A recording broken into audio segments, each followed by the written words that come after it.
Well, good morning, everyone. How are you this morning? Besides cold, right? Is anyone cold? We're going to be cold for the rest of the winter. We just have to get used to it. I was wondering, how often do any of us in this room think about our breathing? All the time. That's super strange. For most of us, the answer would be like, never, right? Unless like I have, like run up a flight of stairs or I'm watching an episode of Cops. Other than that, I'm not really mindful of my breathing. But I was reading this week that our breathing actually has a lot to do with how stressed we are. And I found this article that was talking about the significance of slowing our breath. In fact, experts estimate somewhere between 5.5 or 6 breaths per minute for about a 3-minute window actually helps reset us. It helps restore some of our circulatory system. And I found that so fascinating. 6 breaths per minute. Do you know what the average is here in the United States? 24, which is a whole lot more than 6, right? So I thought we'd actually begin today with a breathing exercise. I want us to feel what 6 breaths a minute for 3 minutes feels like. Are you ready? 6 breaths. It's going to happen anyway. You can groan all you want. It's 6 breaths per minute for 3 minutes. Are you ready? Get comfortable in your seat. Here we go. 1, 2, 3. All right. Inhale. And exhale. Wow. One more. Inhale. You're feeling very zen. And then exhale. And then inhale. You're doing great. Way to go. And then exhale. We're going to stop there. I can't keep doing this. Did that feel weird to anybody? Yeah, it felt incredibly strange, probably for most of us. And I think when we're accustomed to always being in the fast lane, slowing down intentionally can feel really foreign. So let me ask this morning, is anyone feeling rushed? Did anyone rush here this morning? Be honest. Jesus can see you. Is anyone feeling overworked, overscheduled, overburdened, overwhelmed? You could probably fit into more than one of those categories. I think all of those things boil down to one specific word, and that word is desire. I don't think it's about time management. I don't even think it's about distractions. I think it all comes down to desire. Now, desire can be a really good thing, right? You can make the case that desire is what gets us out of bed in the morning. But when desire is the driver of our life, it will eventually lead to trouble because desire is infinite, but we are finite. Desire is infinite, but we are finite. So it will create in us this insatiable appetite for whatever it is that we desire and will never be satisfied. And not to mention, culture kind of worsens this a little bit, doesn't it? Like we're constantly bombarded by messages that you need to buy this or own this or be a part of this plan or this program. Experts estimate that the average American sees something like 4,000 advertisements per day. 4,000 telling us that we'll need this to be satisfied or this to be happy. There's a philosopher and a priest named Thomas Aquinas, and he was asked this question: what would it take to satisfy human desire? His answer? Everything. What would it take? Everything. Or as one great modern prophet said, I can't get no satisfaction. Right, we all, I think, have experienced, I know, he's so strange. He's so strange, but I think it's true, though, that for a lot of us, it just feels so uncomfortable to really ever slow down. And this feeling isn't actually new at all. In fact, the writer of Ecclesiastes put it this way: all things are wearisome, more than one can say. The eye never has enough of seeing, nor the ear its fill of hearing. Our desire drives us to do more and more, and now so often more and more with less and less time. We're constantly desiring more and more, and we're rarely satisfied. Did you know that America, the United States, is the only advanced country that does not have a national vacation policy? In fact, there are literally hundreds of thousands of Americans that leave vacation days unused every single year. Why? Because we just keep on working. We keep doing. We keep going after more and more and more. And just full disclosure, I totally fit in this camp. Like, this is one of the hardest sermons for me to give because I'm terrible at everything that we're about to talk about. All right, are we clear? Just to be really, really honest. In fact, Scientists are saying that many of us suffer now from what they call hurry sickness. Here's how they define hurry sickness. Hurry sickness is a behavior pattern characterized by continual rushing and anxiousness and overwhelming and continual sense of urgency. Does that resonate with anyone? Anyone found themselves speeding for no reason at all? Like my wife can attest, rushing to a meeting that we're not even late for, and she's like, why are you going so fast? I'm like, I don't know, now I know. I have hurry sickness. I want to begin today by making a statement that maybe none of you have heard before, and it's this: you were not created for a life you don't have time for. You were not created by a loving Father for a life that you don't have time for. If you feel some of this, something is amiss. Something is a little bit out of whack. In fact, that's exactly what this whole series has been all about. Jesus offers us a different way that we can make room for God to actually move in and through us.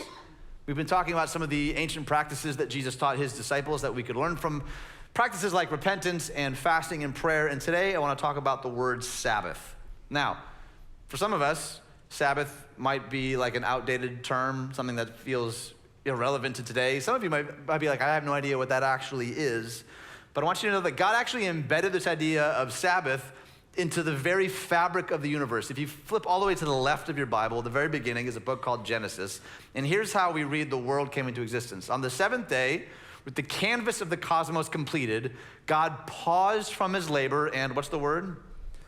He rested. Thus God blessed the day 7 and made it special, an open time for pause and restoration, a sacred zone of Sabbath keeping because God rested from all the work he had done in creation that day. So God is literally creating, speaking, and the world is coming into existence, and then on the 7th day, he stops. Why? To rest, to pause.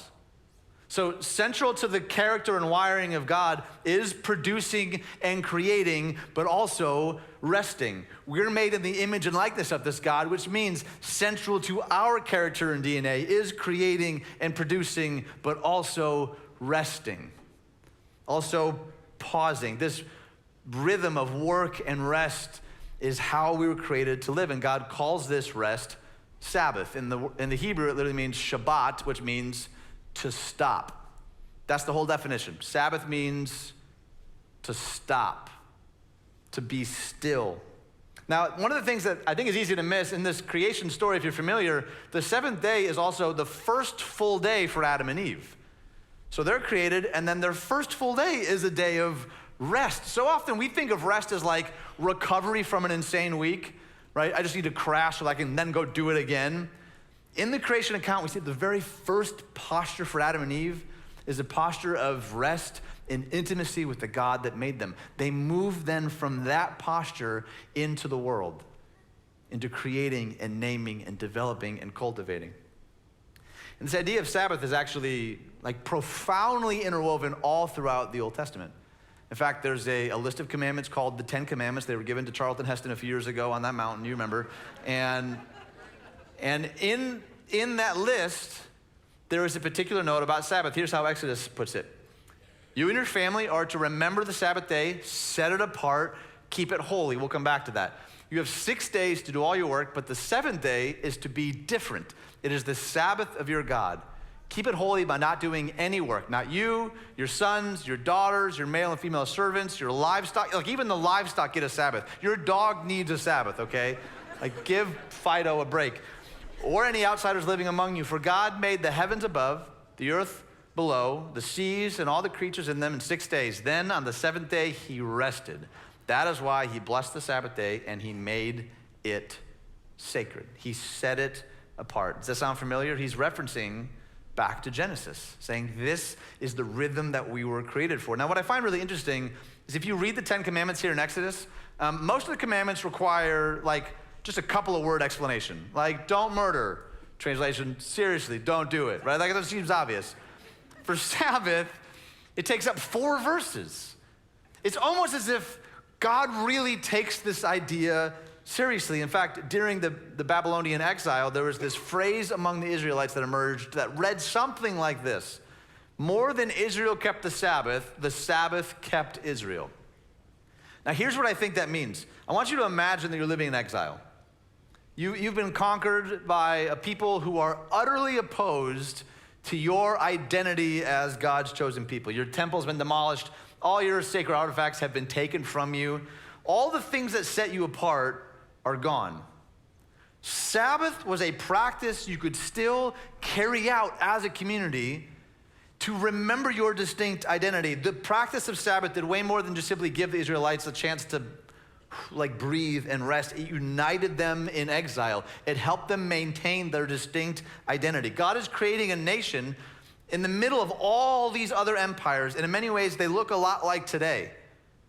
Constantly looking to get ahead, constantly looking to accomplish. And here, tucked in the middle of all of that, is Israel. And God gives them the practice of Sabbath to send a message to the world about who the Creator God actually is, to remind them who they are and for whom they live. They know that for a lot of us, we will not drift towards Sabbath. We drift towards self-reliance. But Sabbath is a way of saying, no, my rest and strength and provision comes from God. That is part of the scandal of Sabbath. In today's culture, it keeps us from being completely absorbed by a culture that honestly is pretty out of step with the way that God intended. I think we can probably all agree with that the constant drive to throw an elbow, to always get ahead at any cost, to work, buy, and then crash is not the way that God intended. He didn't design us for that. Sabbath is a way that we can remind ourselves of who we are and from whom we get our strength.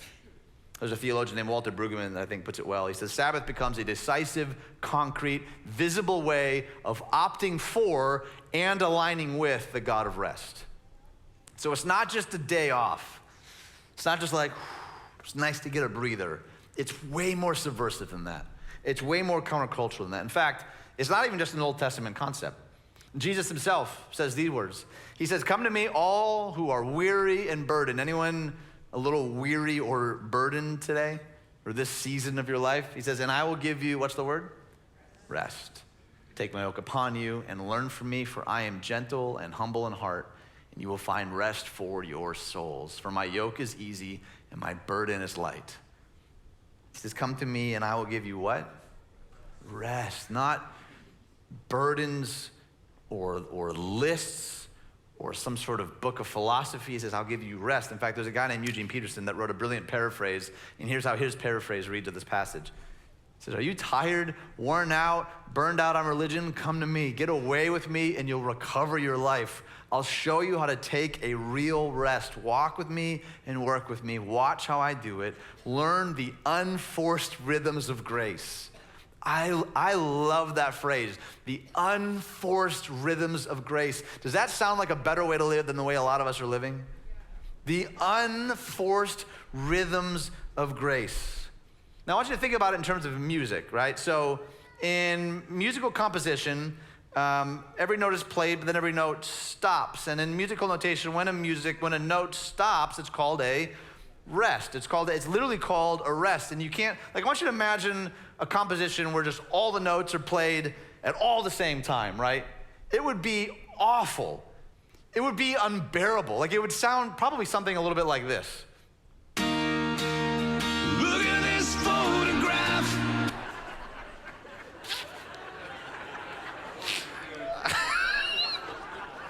I couldn't help us. For those of you who are confused, that's a band called Nickelback, and they're actually not that bad, but I hate on them every time. I'm sorry.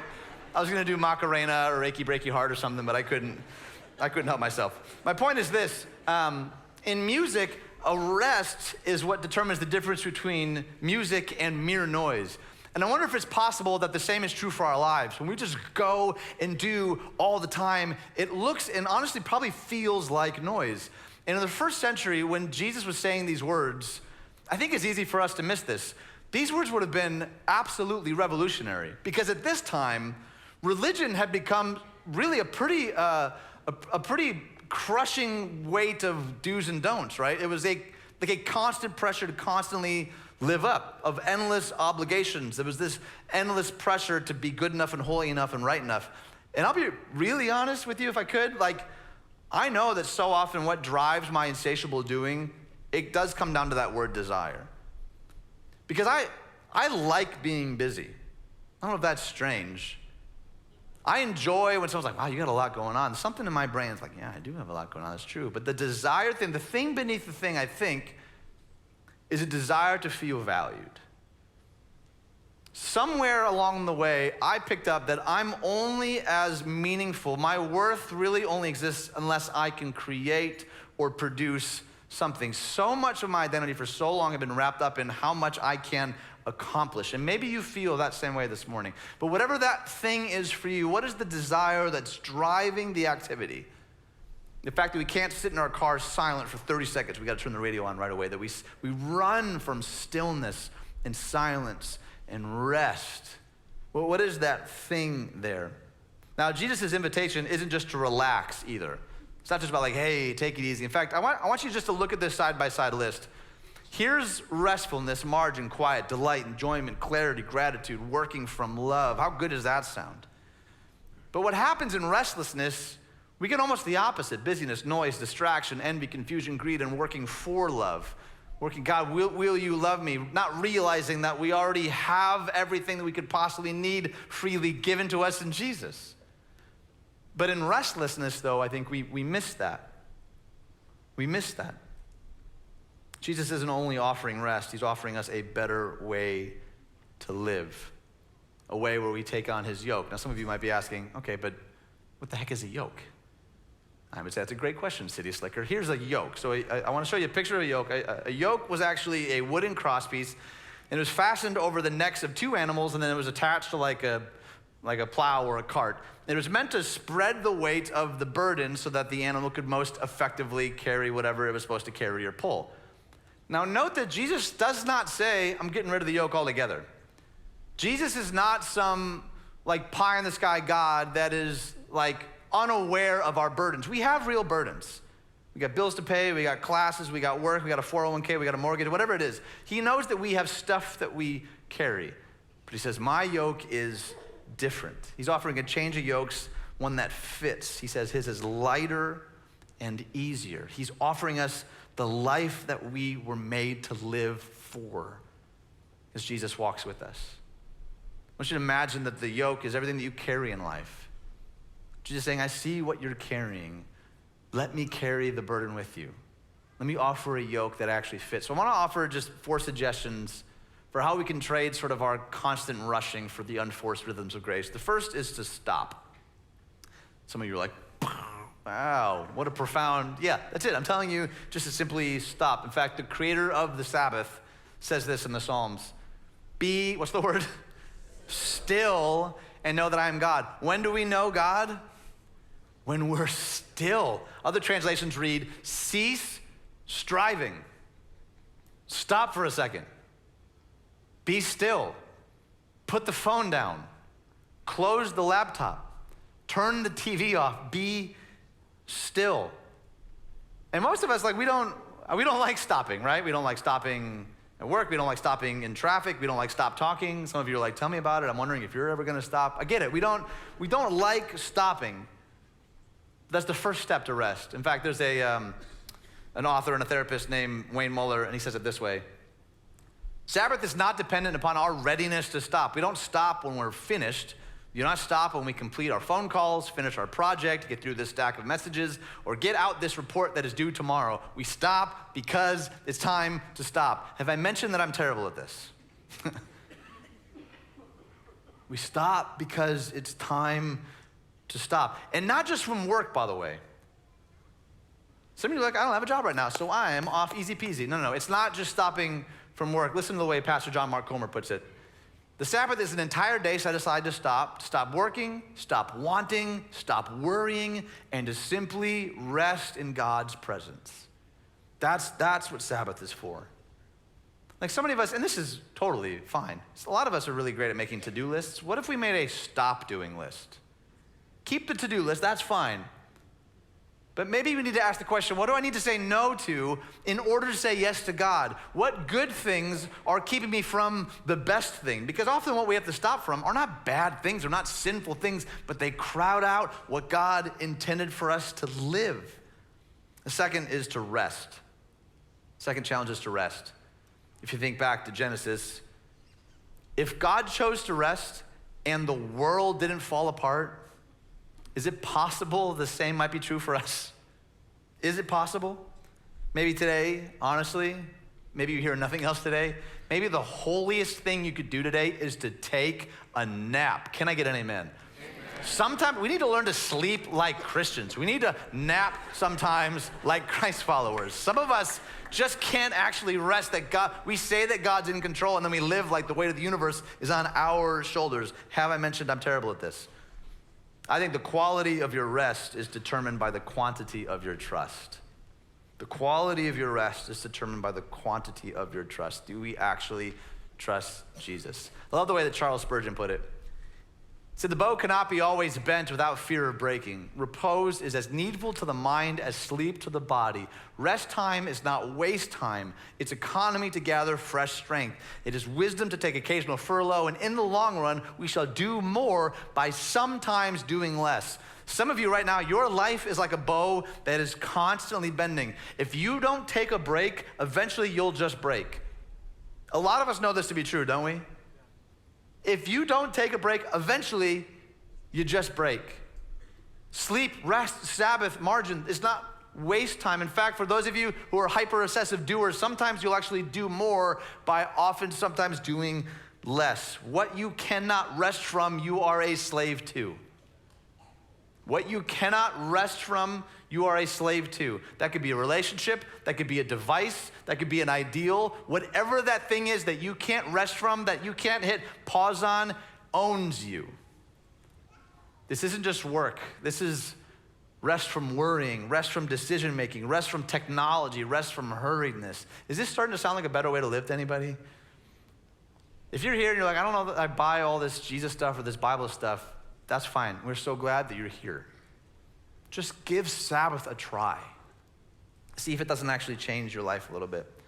The third is contemplate. Remember that in Exodus it says to keep it and keep it holy, to set it apart. This is why it's probably ideal for your Sabbath to be a Sunday, because throughout Christian and Jewish tradition, the Sabbath was a day that you would gather and you'd celebrate and you'd sing and you'd contemplate. You'd remember God's goodness. You'd remember the good things that you have in life. It's an important aspect. And if it's not a Sunday, I would encourage you, whatever day you choose, still be in the Word, still pray, still sing. It's not just a day off. It's actually a day on, focused on the God who created you and delights in you. In fact, my buddy Jason Pfeffer, I love the way that he puts it. He says, culture is a quickly flowing river that can easily carry us away. Sabbath allows us to climb up on the banks to get perspective. Some of you, you're being taken away by a river right now. And not a month goes by that I don't meet with somebody that talks about how they blinked and 40 years of their life passed them by. That's culture. That's the river just taking us along. Sabbath helps us hit pause, to climb up on the banks, and to get perspective about what really actually matters in life. We contemplate God's goodness. In fact, Psalm 111 says this: great are the works of the Lord. They are studied by all who delight in them. Studied, remembered, meditated on, which actually leads to my last one, number 4, delight. Do you know that God delights in you? There's all these passages about God delighting in his people. In fact, all the way back in Genesis, when he creates, he steps back and he goes, oh, that's good. That's good. Once he says, that's really good. That's very good. What is that? He's delighting. He's delighting in his creation. He actually invites us to do the same. He delights in us, and I want you to read 149 here. The Lord delights in his people. Do you know that God invites us to delight in him? A lot of people are like, I know that I'm supposed to revere him and obey him, and that's important, absolutely. But so many of us miss this delight component, to look at our lives as a gift on loan to us from a God who loves us. What stirs your affection? What recharges you? It could be a long walk. It could be journaling. It could be a good meal. It could be just the presence of that one friend that just fills you up. What does it look like to delight? When you Sabbath, you slow down, you delight in the good things you have. Actually, if you go to communitychristian.org/Sabbath, that'll redirect to our friends in Portland, and they have a whole one-page article on different ideas about how to actually live this out. I can't encourage you enough this week. Just try. Pick a day. See if something in that form doesn't actually help you out. So we have stop, rest, contemplate, delight. Maybe a question that we could all wrestle with today is this one. What does my pace of life say about what I believe to be true about God? What does my pace of life say about what I actually, not what I speak, what does my pace of life say about what I actually believe to be true about God? Is God only interested in my output and what I can accomplish? Or is he actually like a loving father that longs for us the wholeness of joy and meaning and purpose and identity? Remember years ago, I heard a story from an American theologian named Ellis Schaefer. And the story that he tells is that there were two woodsmen and one challenged the other to a wood chopping contest. So the second guy said, all right, you're on. And they began their competition. And the first guy just chopped furiously the entire day. Like he stopped briefly for like a little lunch and then he was right back to work. The second guy took multiple breaks throughout the day. Like he was sipping tea at one point, doing a Sudoku or whatever. At the end of this competition, they found that the second guy actually chopped a whole lot more wood than the first guy. So the first guy's outraged. He's like, how could this be? I worked feverishly all day long. You took rest and breaks, and yet somehow you've chopped far more wood than I have. How could this be? The second guy said, you're right. I did take breaks, but what you did not see is that while I was resting, I was also sharpening my axe. I wonder if that might not be true for every single one of us. That it will be difficult to hit pause, to close the laptop, to say no, to simply rest in God's presence because it feels like we're wasting time. It feels like I should be doing something or accomplishing something or posting something. What if by actually choosing this countercultural invitation to Sabbath rest, to be still and know that he is God, we might actually end up doing more? Because here's the thing. When we don't rest well, we don't love well. Does anyone love well when they haven't had a good night's sleep? When they're not rested? We're called to be a people of love. What would it look like for us to say to culture, to say to even the scripts in our head, you are more than the sum of your accomplishments. You are a child of God. God who sees you and loves you and invites you and all of us to rest. Let's pray together. God, thank you for that invitation. When so much in our world wants us to keep putting our foot on the gas, you invite us to something different. To work hard, yes, God, but to begin first with the posture of rest. To begin first with the posture of recognizing, God, you are the one who defines us. And no one has the right to define us except the one who made us and you call us loved. Help us to identify whatever that desire, whatever that thing is that keeps us going after more and more, and teach us to rest, God. We thank you and we love you and we pray all of this in the beautiful name of Jesus. And all God's people said, amen.